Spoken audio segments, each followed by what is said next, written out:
everyone, this week we are back with another cleanup video. Today we are going to be cleaning up a very unique foot-driven blacksmith vise. This vise is at a minimum 106 years old. Now I want to be able to use this for at least a few of my blacksmithing projects, but the rust on it is getting really bad to the point to where in a few years it might not even be usable. So there's two main things that I'm going to be doing today. I'm going to be first removing as much of the rust as I can, and then painting it to prevent future rust from forming. This vise also has a pretty interesting history behind it, so I'm going to explain that throughout the video.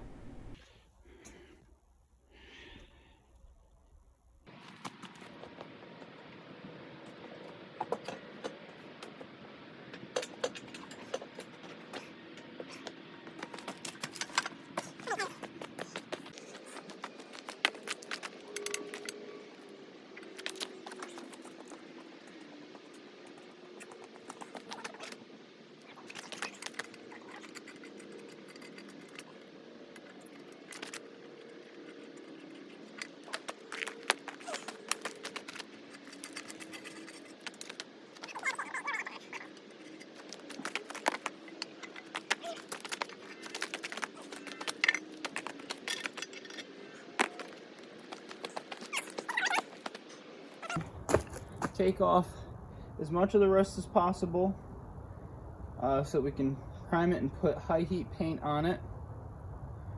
And we're going to avoid putting any actual paint on these pieces that are going to see actual hot work done on them. We're just going to clean them up so that they're not rusty. The main areas of paint are going to be the majority of the body. Like this face here is going to see hot work, so that'll probably just get polished up to be clean. It's going to be a while.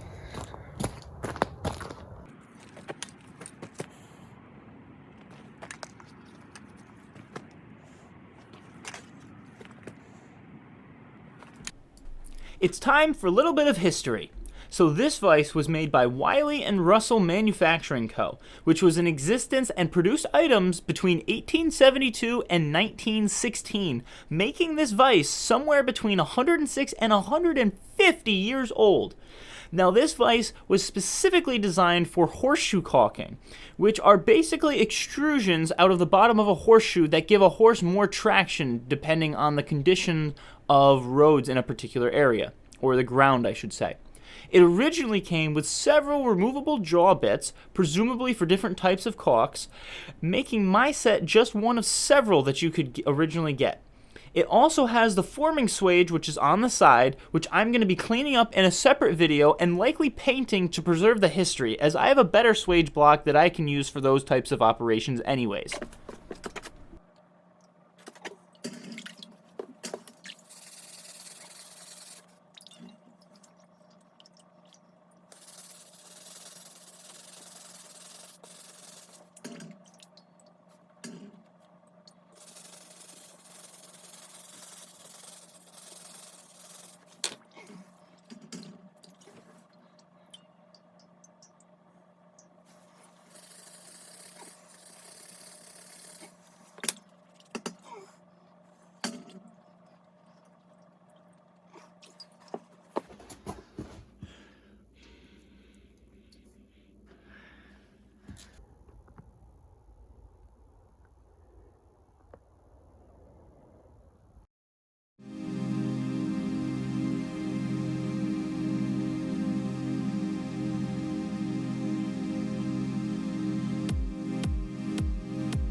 Now I want the majority of the vise to be the blue paint that I'm using, but I need some high heat paint around the areas where the hot metal is actually going to go. I'm going for a slimy pattern as a transition to give the vise a little bit of funk. That's between the blue and the black paint. I want my things to have some interesting character to them.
So you are going to notice that the blue paint ran on me quite a lot.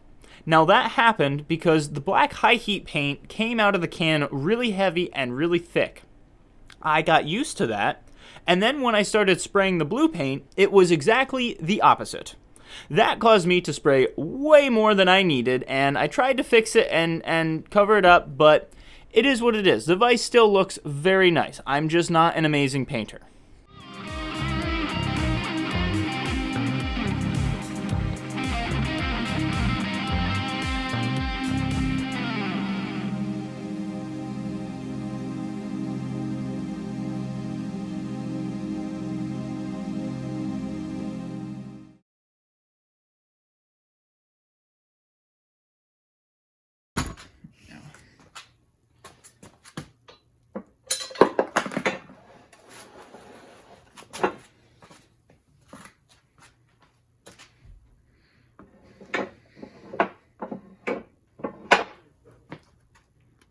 Okay, so despite some runny paint, I think the vise came out great.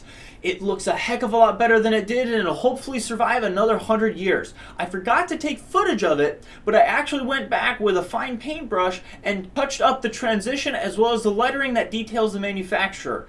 And the reason why I did that is so that you can actually read it. Now, I will be showing that off when I clean up the post vise that I have, as that's when I'm going to be home from college next and able to take new footage. It's also worth noting that this vise is not extremely practical for general blacksmith's vise needs, aside from caulking, which is what it was designed to do. And so I'm probably not going to use it for any really intense vise work. That is likely going to fall to the other vise that I have, which is a post vise, the aforementioned one, which I will be using as soon as I get that cleaned up. Okay, that's all I have for you this week. Thank you so much for watching. I hope you enjoyed the video. Please consider leaving a like and subscribing if you did. And I will see you next week. Bye!